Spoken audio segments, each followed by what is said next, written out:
नमस्कार साथियों, आपका हमारे YouTube चैनल जुगल टेक्निकल में हार्दिक स्वागत है। मैं जुगल राठौर। साथियों, इस वीडियो में हम बात करेंगे बोर्ड परीक्षाओं में आंतरिक मूल्यांकन को लेकर परिपत्र जारी कर दिया गया है। यानी कि जो बोर्ड परीक्षाएं होती हैं उसमें आपको आंतरिक मूल्यांकन भेजना होता है, यानी कि शतरांक भेजना होता है।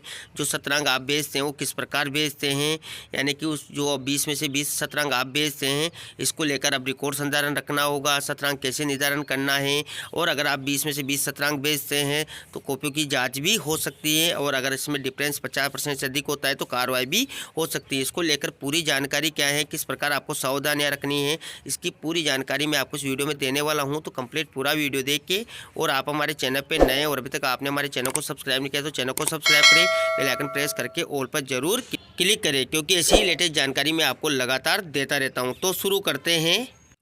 तो देखिए, जो कार्यालय निदेशक माध्यमिक शिक्षा राजस्थान बीकानेर हैं, इसके द्वारा बोर्ड परीक्षा में आंतरिक मूल्यांकन के अंकों के सत्यापन और प्रबोधन के संबंध में दिशा निर्देश जारी कर दिए गए हैं। इसके तहत देखिए, समस्त संस्था प्रधान, निजी एवं राजकीय उच्च माध्यमिक विद्यालय, राजकीय बालिका उच्च माध्यमिक विद्यालयों के लिए ये आदेश जारी या परिपत्र जारी किया गया है। इससे पहले मैं आपको बता दूं, अगर आप सरकारी कर्मचारी हैं और आप भी एडवांस सैलरी विड्रॉल करना चाहते हैं तो आप यहां पर रिफाइन ऐप के माध्यम से बड़ी ही आसान तरीके से अपनी जो सैलरी है उसको विड्रॉल कर सकते हैं। इसके लिए आपको हमारे वीडियो के डिस्क्रिप्शन में जाना है, वहां पर आपको रिफाइन ऐप का लिंक मिल जाएगा। लिंक पर क्लिक करके आप जो है रिफाइन ऐप को डाउनलोड कर सकते हैं, और आप हमारे रेफरल कोड हैं JUG9IR, इसको यूज करेंगे तो फर्स्ट ट्रांजैक्शन पर आपको 100 रुपये मिलेंगे।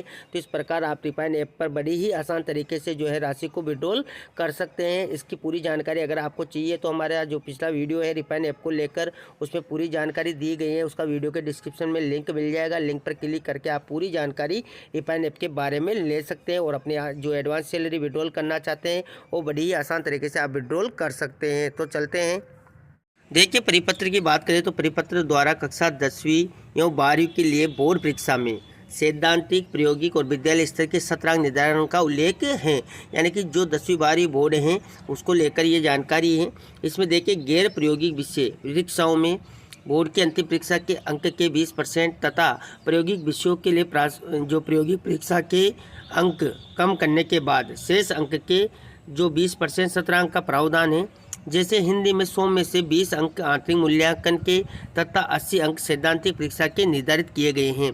जैसा कि आपको पता है कि जो जितने भी सब्जेक्ट होते हैं उनमें 20 अंकों का आंतरिक मूल्यांकन के शतरांक दिए जाते हैं, और जो 80 अंक हैं उनकी सैद्धांतिक परीक्षा यह निर्धारित की गई हैं।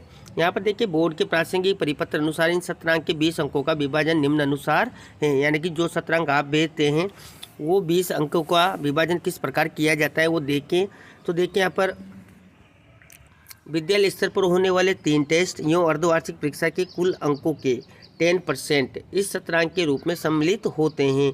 यानी कि जो विद्यालय में तीनों टेस्ट होते हैं, प्रथम द्वितीय तृतीय टेस्ट हैं और अर्धवार्षिक परीक्षा हैं, इनके कुल अंकों के 10% इस शतरांक के रूप में सम्मिलित होते हैं, और जो बोर्ड परीक्षा के कुल अंक के 10% होंगे। यानी कि जो बोर्ड परीक्षा होती है उसके 10% मार्क्स जो तीनों टेस्ट हैं और अर्धवार्षिक परीक्षा है, इनके अंकों को मिलाकर 10% मार्क्स निकाले जाते हैं। जो बोर्ड परीक्षा के कुल अंक होते हैं उनके 10% होते हैं।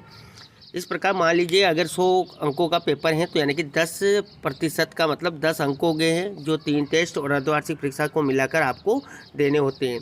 इसके बाद देखिए, 5% अंक प्रोजेक्ट कार्य के होते हैं। विषयाध्यापक द्वारा प्रत्येक विद्यार्थी से पृथक पृथक प्रोजेक्ट कार्य करवाया जाता है। तो 5% अंक आपको जो है प्रोजेक्ट कार्य के देने होते हैं। इसके बाद देखिए, 3% अंक विद्यार्थी की उपस्थिति के होते हैं। यहाँ पर ध्यान दें, जो 3% अंक विद्यार्थी की उपस्थिति के होते हैं, जिसमें देखिए परीक्षा में बैठने के लिए आवश्यक न्यूनतम 75% से 80% उपस्थिति रहने पर 1 अंक दिया जाता है। 80% से अधिक और 90% तक उपस्थिति रहने पर 2 अंक दिए जाते हैं, और 90 से अधिक 100% उपस्थिति तक पूरे 3 अंक दिए जाने का प्रावधान है। यानी कि 3 अंक तब मिलते हैं जब विद्यार्थी की 90 से 100% के बीच उपस्थिति दर्ज हो। इसके बाद देखिए, इन 17 अंकों में 2% अंक व्यवहार एवं अनुशासन के होते हैं, जो कि विषयाध्यापक द्वारा विद्यार्थी के शत पर्यंत व्यवहार एवं अनुशासन के आधार पर दिए जाते हैं। इस प्रकार यहाँ पर जो 20% बोर्ड परीक्षा के अंक होते हैं उसके प्रतिशत निकाल कर यहाँ पर बताए गए हैं। यानी कि जो बोर्ड परीक्षा हैं उसमें जितने भी अंक हैं उसके 20% मार्क्स शतरंग जो आप देते हैं वो इस प्रकार यहाँ पर निकाल कर बताया गया है। अगर मान लीजिए 100 अंक का है तो 20 अंक आप शतरंग के रूप में भेजते हैं, तो वो यहाँ पर पूरी जानकारी दी गई है। अब देखिए यहाँ पर उक्तानुसार समस्त विद्यालयों द्वारा बोर्ड परीक्षा हेतु विद्यालयवार अंक भिजवाए जाते हैं, ये सभी को पता है। यद्यपि अब यहाँ पर देखिए, यद्यपि 17 अंकों के लिए प्रत्येक परीक्षा प्रोजेक्ट आदि की वस्तुनिष्ठता स्पष्ट है, परंतु ये ध्यान में आया है कि व्यवहार रूप में 17 अंक की सत्यता एवं वस्तुनिष्ठता को गंभीरता से नहीं लिया जाता। कई मामलों में यह भी देखा जाता है कि विद्यार्थी के 17 अंक की तुलना में सैद्धांतिक परीक्षा में कम प्रतिशत अंक आते हैं। विद्यालय में सतत मूल्यांकन विद्यार्थी के नियमित अध्ययन के प्रबोधन के लिए 17 अंक अत्यंत आवश्यक है। 17 अंक परख को विद्यालय स्तर पर गंभीरता से लिए जाने की आवश्यकता है। इस हेतु निम्नांकित निर्देश जारी किए जाते हैं। यानी कि जो 17 अंक आप भेजते हैं उसको गंभीरता से लेकर आपको जो है भेजना है। इसके लिए देखिए, संस्था प्रदान द्वारा हर परीक्षा परख के बाद प्रत्येक विषय के 2% की उत्तर पुस्तिकाओं की मिलान और जांच कर इस हादसे का प्रमाण पत्र प्रस्तुत करेगा कि उनके द्वारा सैंपल जांच कर ली गई है। यानी कि इसका एक प्रमाण पत्र बनेगा कि मेरे द्वारा जो परीक्षा है या परख हुई हैं उसकी 2% उत्तर पुस्तिकाओं का मिलान और जांच कर लिया है। इसका प्रमाण पत्र बनाया जाएगा और उसको सुरक्षित भी रखना होगा। 3 वर्षों तक अर्धवार्षिक और परख की कॉपियों को सुरक्षित रखा जाए, जिससे उस जिले की डाइट स्टाफ द्वारा कभी भी जाकर जांच किया जा सकता है। यानी कि जो अर्धवार्षिक परीक्षा होती हैं या जो परख होते हैं प्रथम द्वितीय तृतीय, उनकी कॉपियों को आपको 3 साल के लिए सुरक्षित रखना है। इनकी कभी भी चेकिंग डाइट के द्वारा हो सकती हैं। जिस प्रकार प्रायोगिक परीक्षा में बाह्य परीक्षक का प्रावधान है, उसी प्रकार 17 अंक के अंतिम अग्रेसन से पूर्व संस्था प्रधान द्वारा उसी पीओ परिक्षेत्र से एक अन्य शिक्षक लगाए जाए जो अंकों का मिलान कर विषयाध्यापक के साथ एक हस्ताक्षरित प्रमाण पत्र दे कि परख और अर्धवार्षिक परीक्षाओं के अंकों के साथ बोर्ड को प्रेषित अंकों से मिलान कर लिया गया है और प्रमाण पत्र पर बाह्य परीक्षक, संस्था प्रधान और विषयाध्यापक के हस्ताक्षर होंगे। तो यहाँ पर जो आप 17 अंक भेजते हैं इसका बाह्य यानी कि बाहर से किसी व्यक्ति को, अन्य स्कूल के टीचर को बुलाकर आप उसका परीक्षण करा सकते हैं। इसमें आपके प्रमाण पत्र पर साइन भी होंगे, संस्था प्रधान और विषयाध्यापक के हस्ताक्षर भी होंगे। ऐसे प्रकरण जहां तीनों परख अर्धवार्षिक परीक्षाओं के प्राप्त अंकों के प्रतिशत तथा बोर्ड परीक्षा के अंक प्रतिशत के मध्य 50% से अधिक अंतर होगा। अब यहाँ पर ध्यान दें, जो तीनों परख होते हैं और अर्धवार्षिक परीक्षा होती हैं, इनसे जो अंक प्राप्त होते हैं उसका प्रतिशत और बोर्ड परीक्षा के जो अंक प्राप्त होते हैं उसके प्रतिशत में अगर 50% से अधिक अंतर होता है वे संदिग्ध माने जाएंगे एवं संस्था प्रधान को उक्त का तार के कारण स्पष्ट करना होगा और कारण सही नहीं होने पर विभागीय कार्रवाई की जा सकेगी। उदाहरण के रूप में आप यहाँ पर पूरी जानकारी समझ सकते हैं कि किस प्रकार कार्रवाई होगी। जैसे कि देखिए, यहाँ पर कक्षा 10 के विज्ञान विषय में 17 अंक 9 अंक यानी कि तीनों परख एवं अर्धवार्षिक के कुल प्राप्त अंक 91 के 10% अर्जित हुए।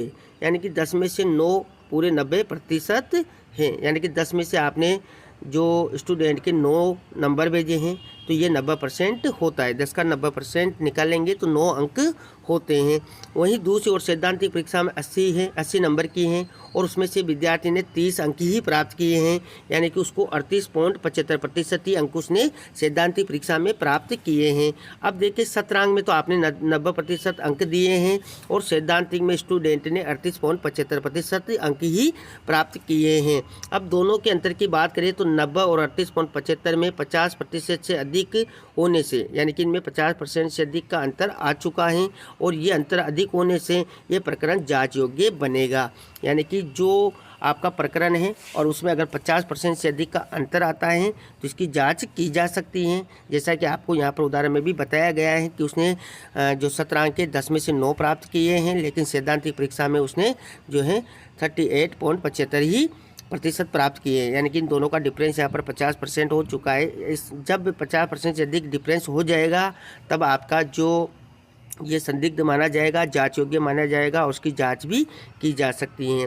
इस प्रकार आंतरिक मूल्यांकन के तहत दिए जाने वाले 17 अंकों के वस्तुनिष्ठ एवं व्यवहारिक बनाए रखने के लिए संस्था प्रधान द्वारा गंभीरता से लिया जाना है और आने वाले अधिकारी को भी इसकी जाँच कभी भी कर सकेंगे और सही ये होना, मूल्यांकन सही होना चाहिए। इसके लिए 17 अंकों की सही प्रविष्टि का दायित्व शिक्षकों और संस्था प्रधान का है। इसका निर्वहन आवश्यक है।